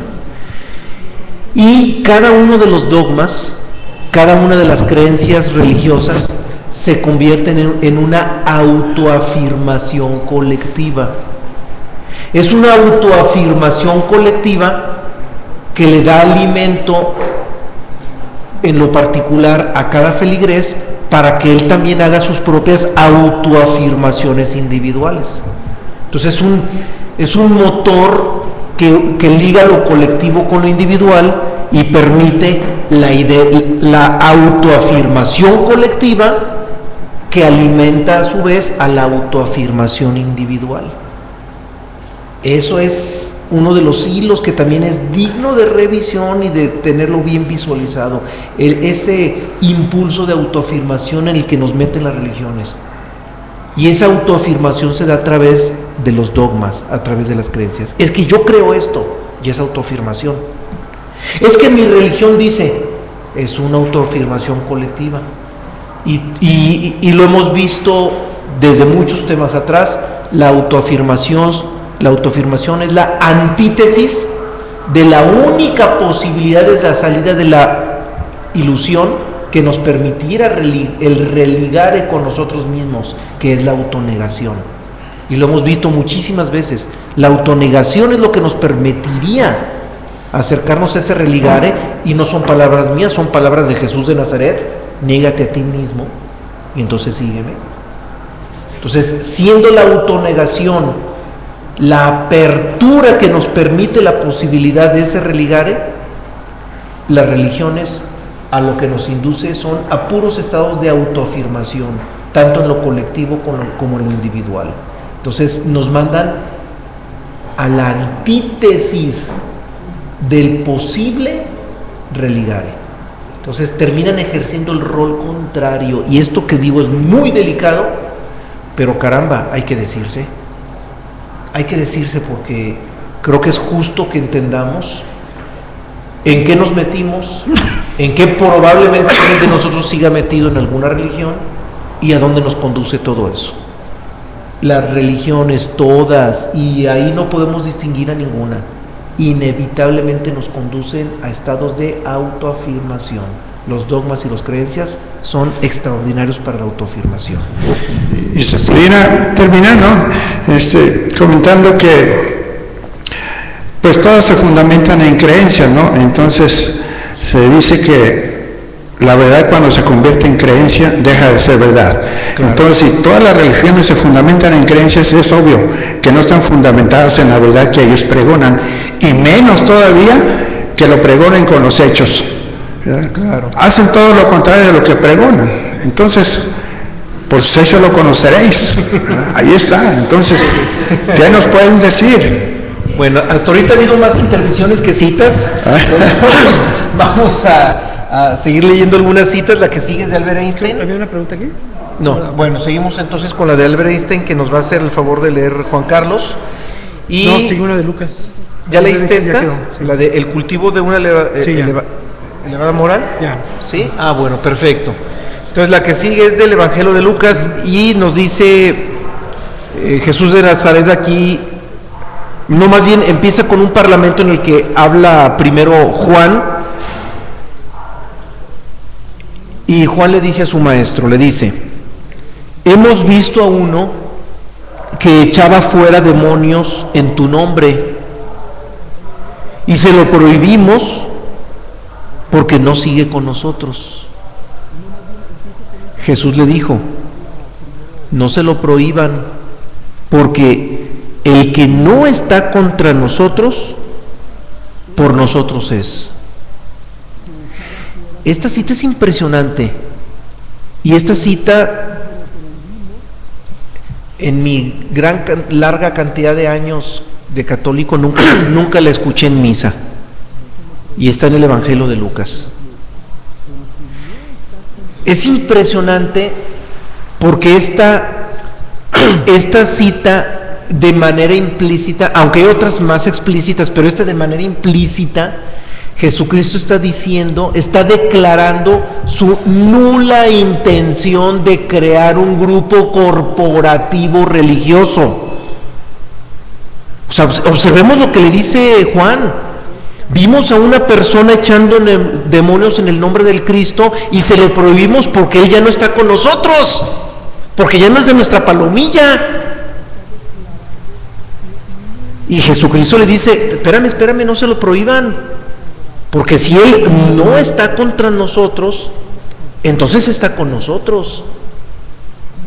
O sea, ¿qué deja implícito? Deja implícito que el rollo corporativo sale sobrando, no importa si está aquí, allá o acullá, o con quién se junte o de quién sea. Lo que importa es estar en ese religare que nos permita redescubrir nuestra verdadera esencia, nuestro verdadero ser, nuestro origen, y no importa dónde, ni con quién, ni cómo. O sea, aquí descarta cualquier posibilidad corporativa. Ahora, imagínense cómo la antítesis de esto en pleno siglo XXI se convierte en pretexto religioso de guerra. Cuando se desata la guerra en Irak, George Bush comete la estupidez, bueno, yo diría que lucidez, porque se descaró y mostró lo que realmente es él y sus verdaderas intenciones, y a George Bush se le ocurre decir: Dios está con nosotros. Cuando inicia la guerra de Irak, se supone que van contra un fundamentalismo y nos sale con otro fundamentalismo ese estúpido presidente. Y se le ocurre decir: Dios está con nosotros en una guerra, pleno siglo XXI. Pero todavía después comete otra estupidez igual de insensata. Se le ocurre decir: los que no están con nosotros están en nuestra contra. Y eso que dice George Bush es la antítesis de lo que aquí está diciendo Jesús de Nazaret en esta cita. O sea, imagínense cómo en pleno siglo XXI pareciera que estamos en la Edad Media. Cómo la religión es utilizada por motivos bélicos en pleno siglo XXI. Pero bueno, dejemos a un lado las estupideces de George Bush. Vámonos a la esencia, porque no vale la pena detenernos en eso, no vale la pena. Vámonos a la esencia de la cita. La esencia de la cita. Aquí no importan los grupos corporativos. Aquí lo que importa es la búsqueda, lo que importa es lo esencial. Si aquella persona está haciendo lo suyo en el nombre del Cristo, aunque no esté con nosotros, es de nosotros. Las religiones, todas, han partido de la antítesis de esta cita. Todas las religiones del mundo han partido de la antítesis de esta cita. Vamos a la que sigue, que es de Ibn Arabi. Esa viene del Islam. No se ate a nada que tenga la especificación de una creencia, conjetura o condición. No deje todos los caminos por uno en concreto. De otro modo, sería el siervo de un ídolo, que es una ilusión de su propia suposición. Ibn Arabi, núcleo del núcleo. Esta cita es increíblemente puesta en un libro que fue escrito en el 1200, 1300 más o menos por Ibn Arabi. Como la conjetura, el condicionamiento que generan las religiones, crea lo que viene siendo una estructura de poder. Y cuando alguien, ahorita del siglo XXI, que ya está en una plena libertad de pensamiento, todavía se sigue clavando en ídolos, en seguir a un maestro, en seguir una tendencia.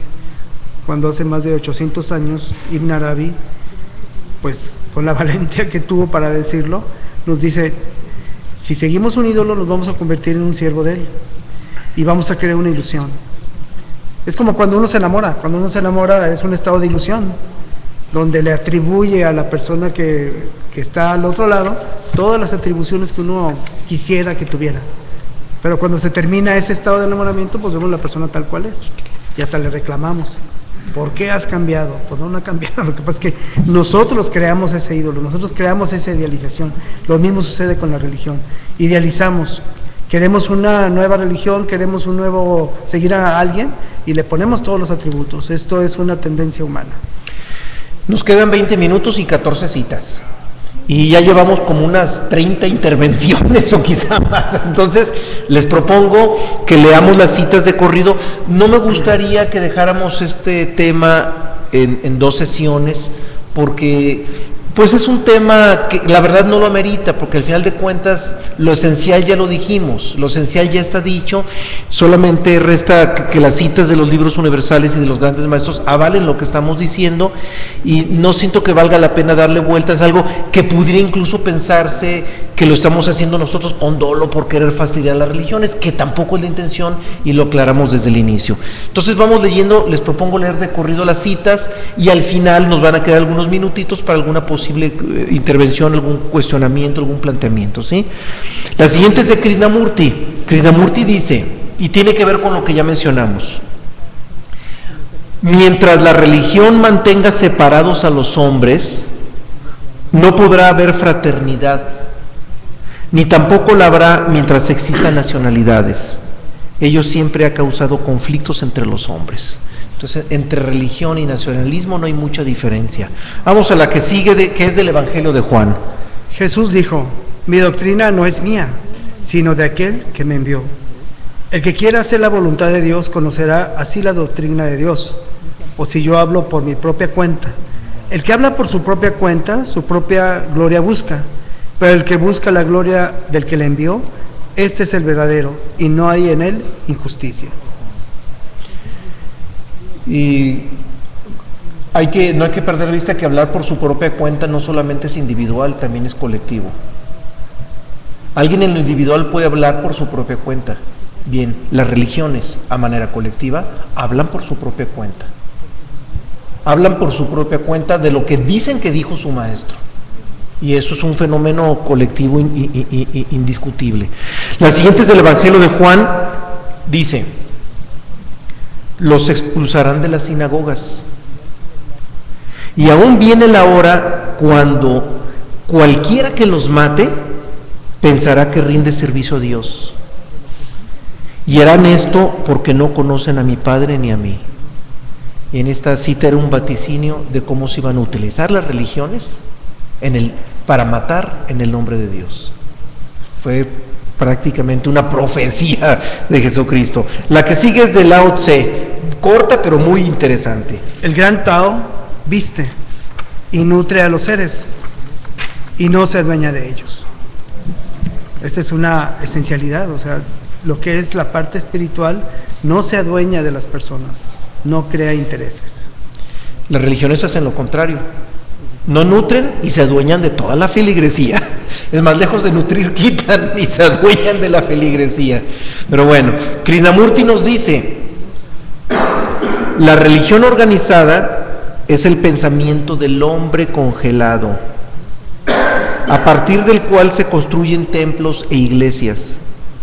Se ha convertido en un consuelo para el temeroso, lo que mencionábamos hace rato, ¿verdad? Un consuelo para el temeroso, en un narcótico para quienes están inmersos en el dolor.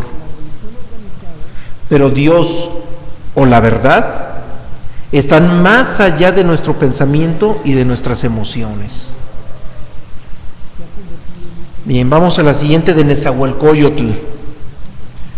Verdaderamente que los dioses que yo adoro, que son ídolos de piedra, que no hablan ni sienten, no pudieron hacer ni formar la hermosura del cielo, el sol, luna y estrellas que lo hermosean y dan luz a la tierra, ni lo son ríos, aguas y fuentes, árboles y plantas que la hermosean, las gentes que la poseen, y todo lo creado. Algún Dios muy poderoso, oculto y no conocido es el creador de todo el universo. Él solo es el que puede consolarme en mi aflicción y socorrerme en tan grande angustia como mi corazón siente. A Él quiero por mi ayudador y amparo. Completamente diferente, pues, inclusive en la época de los aztecas, cómo se adoraban ídolos. Y hoy en día, pues, se sigue haciendo. Se adoran imágenes y se adoran y se idolatran gente. La siguiente es del Evangelio de Juan y es una cita breve en la que inicia diciendo: muchos creyeron en él. Se refiere a Jesucristo, se refiere a Jesús de Nazaret. Repito, dice: muchos creyeron en él, pero a causa de los fariseos no lo confesaban, para no ser expulsados de la sinagoga, porque amaban más la gloria de los hombres que que la gloria de Dios. Esta cita tiene que ver con lo que mencionaba hace rato. Las religiones están al servicio de la humanidad, no están al servicio de Dios. Y la religión hebrea no era la excepción, estaba al servicio de la humanidad. Entonces, en este Evangelio de Juan describen cómo por la cobardía de muchos judíos, aún habiendo reconocido en Jesús de Nazaret a un maestro, prefirieron no seguirlo por no ser expulsados de las sinagogas. Ahora, ¿por qué prefirieron no seguirlo? Por el miedo a la expulsión de las sinagogas, porque las sinagogas estaban al servicio de la humanidad y Jesús de Nazaret estaba al servicio de Dios. ¿Por qué digo el servicio de Dios? Por lo principal, lo más fundamental, emitir una doctrina en el que como premisa fundamental dice: mi reino no es de este mundo no pertenece a la gloria de Dios, este mundo no pertenece a la divinidad, no pertenece a lo original, al reino original. Evidentemente, cuando se habla en esos términos, no cualquiera lo entiende, indiscutiblemente no cualquiera lo entiende. La siguiente cita es de Krishnamurti. Tomamos varios de Krishnamurti porque él es muy agudo para hablar de esto. La verdad es algo no personal, que no tiene nada que ver con ninguna religión, con ningún grupo, con ningún individuo que se encuentra en ninguna iglesia ni ninguna religión organizada. De la misma forma, en la Biblia nos mencionan que la verdad no fue escrita en libros, sino en el corazón del ser humano. La siguiente cita es un poquito larga, pero es muy interesante, es del Evangelio de los Esenios. Dice así, el Evangelio de los Esenios es un evangelio de Jesús de Nazaret. No aparece en la Biblia, pero está resguardado por la Biblioteca del Vaticano y comprobado que es original, de la época, etcétera, etcétera. Simplemente Constantino no lo quiso meter a la Biblia, pero este evangelio se encontró precisamente en la Biblioteca del Vaticano. Dice así: Moisés dijo al Señor: mi corazón está lleno de tristeza, pues mi pueblo se perderá, porque no tiene conocimiento, ni son capaces de comprender tus mandamientos. Son como niños pequeños que no pueden entender aún las palabras de su padre. Consiente, Señor, que les dé otras leyes para que no se pierdan. Si ellos no pueden estar contigo, Señor, que al menos no estén contra ti, que puedan mantenerse a sí mismos, y cuando haya llegado el momento y estén maduros para tus palabras, revélales tus leyes. Por eso rompió Moisés las 2 tablas de piedra donde estaban escritos los 10 mandamientos y les dio en su lugar 10 veces 10. Y de estas 10 veces 10 mandamientos, y de estas 10 veces 10, los escribas y los fariseos han hecho 100 veces 10 mandamientos y han puesto insoportables cargas sobre nuestros hombros que ni ellos mismos sobrellevan. Pues cuanto más cercanos a Dios están los mandamientos, menos necesitamos. Y cuanto más lejanos se hallan de Dios, más necesitamos entonces.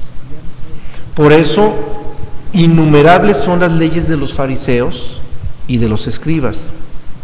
7 las del Hijo del Hombre, 3 las de los ángeles y 1 la de Dios.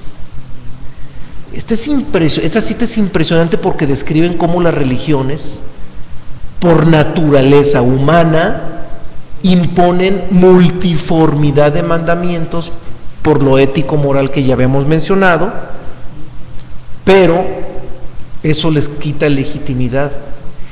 Y lo dice Jesús de Nazaret con toda claridad: entre más cercanos a Dios son los mandamientos, menos leyes.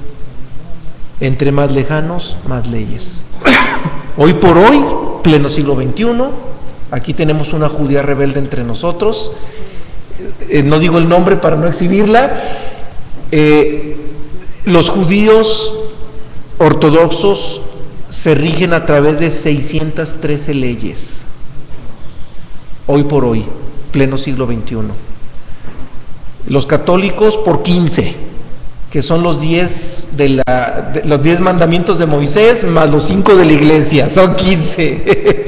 Bueno, entre menos, más cercanos a la verdad.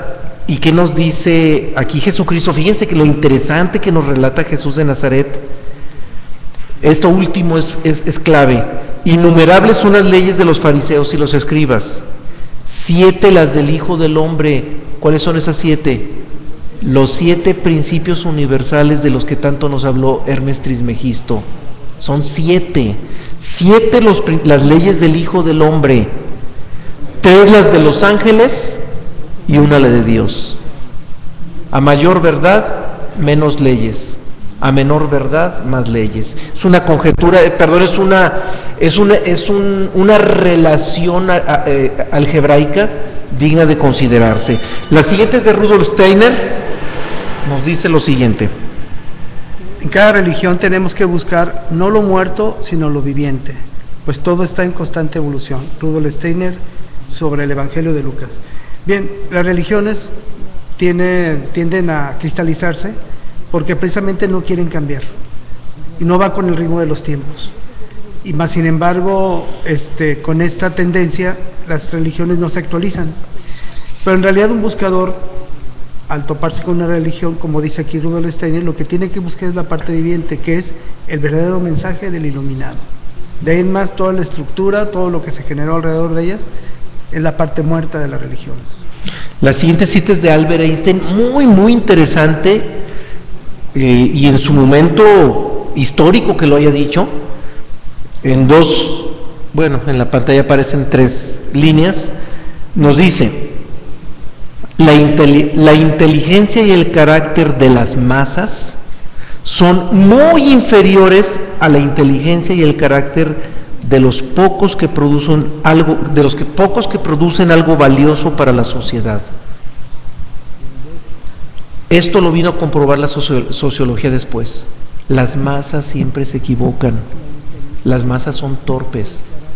Las masas son manipulables impresionantemente. De esto se han valido las religiones. La siguiente también de Albert Einstein nos dice: para lograr que resulte posible el desarrollo espiritual de todos los individuos, es necesario un género de libertad exterior. ¿A qué se refiere esa libertad exterior? A que no tengamos ningún tipo de influencias por parte de la sociedad. Si no tenemos ningún tipo de influencias, podemos voltear hacia adentro, podemos voltear hacia lo que es esencial en el ser humano. La siguiente es de Krishnamurti y es la penúltima, para después cerrar con una de Albert Einstein muy interesante. Krishnamurti nos dice: si pertenece a una organización que exija una creencia que esté basada en el miedo, en el dogma, su mente será esclava de esa organización y no podrá ser libre. Bien, ¿para qué agregar palabras a esto que dice Krishnamurti? Vamos a la última de Albert Einstein. Los que profesan la religión deben desechar esas fuentes de miedo y esperanza que proporcionó en el pasado un poder inmenso a los sacerdotes. Si los maestros religiosos consiguen realizar la tarea indicada, verán en efecto con alegría que la auténtica religión resulta dignificada por el conocimiento científico que la tornará más profunda. Aquí Albert Einstein ya habla acerca de esa unidad, de lo que viene siendo el verdadero religar que debe tener el ser humano con la ciencia, porque la ciencia nos acerca a las leyes universales, la ciencia nos acerca a lo que viene siendo el operar de la naturaleza, y conociendo el operar de la naturaleza podemos conocer lo que es la parte interior del ser humano. Y es que aquí podemos ver algo muy interesante, ya para redondear el tema, y es algo que vale la pena dejarlo como quizás lo más esencial del tema. ¿qué es lo más esencial de la ciencia? La parte más esencial de la búsqueda científica. Descubrir el origen del universo y de la vida. Es el aspecto más esencial de la ciencia. Es lo más importante que la ciencia le pueda aportar al hombre. Descubrir cómo se origina el universo y cómo se origina la vida. ¿Eso no es un asunto religioso? Es profundamente religioso, es el religare, es el reunificarse con el origen. Entonces, el propósito fundamental de la ciencia es profundamente religioso. Ahora, vamos a la filosofía. ¿Qué es lo más esencial y lo más profundo que nos puede otorgar la filosofía? Lo mismo. Lo mismo. Y si nos vamos al arte, también lo mismo. Ciencia, filosofía, arte, todo converge en una búsqueda profundamente religiosa que no necesariamente está en la agenda de las religiones. En la agenda de las religiones está la ética y la moral y convertirse en servidoras de la humanidad, convertirse en un instrumento al servicio de la humanidad, pero no la investigación de nuestro origen. Eso no está en la agenda de las religiones. O sea, lo más profundo de una religión, que es esa investigación para poder establecer esa reconexión con nuestro origen, lo que le da sentido a la palabra religión, que es religare, eso no está en la agenda de las religiones. Está en la agenda de la verdadera ciencia, está en la agenda de la verdadera filosofía, está en la agenda del verdadero arte, está en la agenda de los verdaderos buscadores, como podríamos ser nosotros. Y digo podríamos, hay que ver si así es de verdad, habría que verlo, todavía hay que verlo. A ver, escuchamos. En las últimas citas se habla claramente de algo que es totalmente actual. Por ejemplo, lo que dice Moisés, mi pueblo se pierde por ignorancia. Pues ¿cuál es la diferencia ahorita? Yo no sé si hay una proporción más grande de gente libre que en aquellos tiempos. Es vigente totalmente. Esas vigente. Palabras de Moisés son vigentes totalmente. Ahora, en esta última cita, el conocimiento científico ayudará a la ciencia, pero si ya se juntaron el conocimiento científico y la filosofía, el nuevo hoyo de ignorancia que está en la humanidad, ¿cómo se va a llenar? O sea, ya se juntaron ciencia y filosofía. El conocimiento más profundo ya está demostrado científicamente o hasta un nivel muy alto pero para el pueblo que está dormido, para la mayoría de nosotros, pues no está, no están al pendiente de ello.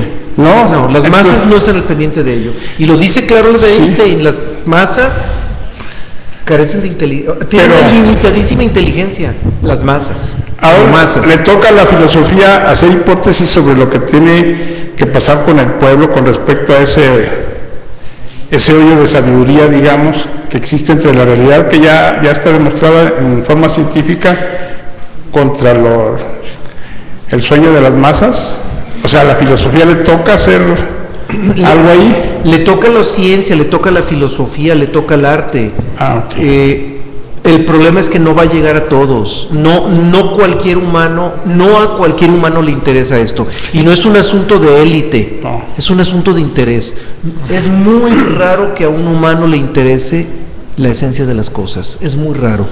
Los humanos son felices cuando algo superficial les brinda comodidad, cierta comodidad que les permita evadir sus miedos. O sea, cuando los humanos descubren en las formas algo cómodo que les permita evadir sus miedos y sus responsabilidades naturales, son felices. Y una búsqueda legítima implica abrirse totalmente, dejando atrás toda la basura que acumulamos con tantas influencias a lo largo de nuestra vida. No cualquiera se atreve a hacerlo. No es para cualquiera. Entonces la pregunta es, ¿qué sigue? ¿qué seguirá después de esto? O sea, seguirá una pequeña cantidad de gente. Lo que ha sucedido siempre. Okay. Sigue la recurrencia de siempre. Un cierto sector de la humanidad, no por élite, sino por interés y convicción propia, se acercará y buscará lo fundamental, reconocerá lo fundamental, y las masas dormidas, identificadas con lo superficial. Esa es la historia de siempre, y esa historia se sigue repitiendo y se va a seguir repitiendo per seculum seculorum. Mira, aquí hay una pregunta en la red que redondea todo esto. Sí. Nos dice Carlota: me doy cuenta que el ser humano siempre hace lo mismo en todos los tiempos. Entonces, ¿cuándo despertaremos todos? Hoy. Bueno, hoy al que le toque. La palabra todos está en chino. Sí, es que de manera masiva esto no es posible. No es posible. Por naturaleza no es posible. Cuando hoy, para quien busca el presente, para quien busca en el presente la conciencia. La conciencia está en el presente. No está ni en el pasado ni en el futuro, está hoy, tal cual. Pero indiscutiblemente, las masas, esto no es para las masas, por naturaleza no es posible. No es posible. Ahora, tampoco es algo que nos tenga que preocupar. Tampoco es para que nos preocupe. El tiempo es relativo. El tiempo también es ilusorio. Si alguien se libera ahorita, o en el siglo 25, o en el siglo 36, o en el siglo 1421, no importa. Todos se liberaron en el presente, porque el tiempo es relativo, el tiempo no existe, el tiempo es ilusorio. Entonces, ni siquiera es algo que nos deba de preocupar, ni agobiar, ni nada. A quien le corresponda, a quien esté preparado para reconocer lo esencial, que lo aproveche. Quien esté encandilado por lo superficial y en esa relativa comodidad se quiera quedar, bueno, que se quede. Nomás no hay que perder de vista que aún la comodidad es transitoria. Todo lo cómodo después se convierte en incómodo. Entonces, pues bueno, las masas no comprenden que todo es transitorio. Sí. Sin embargo, el microcosmos siento en el tiempo. ¿El microcosmos qué? El microcosmos siento en el humano, en el ámbito del tiempo. Se introdujo en el tiempo, y ahora sí pero va a querer salir. No está en el tiempo. No, pero va a querer salir. Es una paradoja, pero sí. Sí, y además muy curioso porque cuando comentamos en otra sesión pasada sobre los que no nos vayamos a los por qué sino los cómo, pues ahí me quedó eso del por qué microcosmos, bueno, no por qué, sino qué carajo de qué abusivos microcosmos que se mete un humano o a los humanos y nos deja el paquete. Ahí sáquense ustedes, háganse bolas, háganlo como puedan, y yo les metí en el problema y ahora ustedes salgan de él. Pero es que fíjate, no lo veas limitadamente como nos metió ahora, como un problema. Aclaro algo muy importante: lo que estás diciendo es muy justo y muy poca gente lo ve. Efectivamente, los microcosmos, al meterse en los primates, los dignificaron convirtiéndolos en humanos. Pero como todo en este mundo es dual, les dio bondades. O sea, cualquiera de nosotros podría reconocer las grandes bondades que hubo en el hecho de que un primate se convierte en humano. Pero también hay que visualizar la responsabilidad que dejó, y que es la de la que tú estás hablando. Todo es dual. Y del mismo tamaño que fueron los de bondades, de ese mismo tamaño es el paquetote. No, el mismo tamaño. Y es que además, si bien es cierto que pudo haber dado pie a que evolucionáramos, ¿por qué lo necesitábamos? Es una de las preguntas. No, son preguntas Otra. que bueno, ya no hay tiempo para quedarnos en ellas, ya estamos extra tiempo, pero en sí, las dejamos, para las finalizar, dejamos de tarea. El microcosmos como proviene de un absoluto, pues aquí caeríamos en una posición de abusivo el absoluto, si así fuera. Si así fuera, bueno, es que tus inquietudes están movidas por puras paradojas, esa es la realidad. Es que hay paradojas, siempre que nos acercamos a la naturaleza del ser, nos vamos a topar con algo parecido, y van a surgir inquietudes como estas, pero indiscutiblemente, estamos en un estado de responsabilidad tan grande, que hay quienes de repente quisieran mejor regresarse a ser primates y no darse cuenta de nada, porque es la verdad, estamos viviendo en un mundo muy complejo, muy complejo, y esa complejidad es la contraparte de las bondades que nos dio haber evolucionado. En fin, pues así lo dejamos y nos dejas una tarea muy interesante.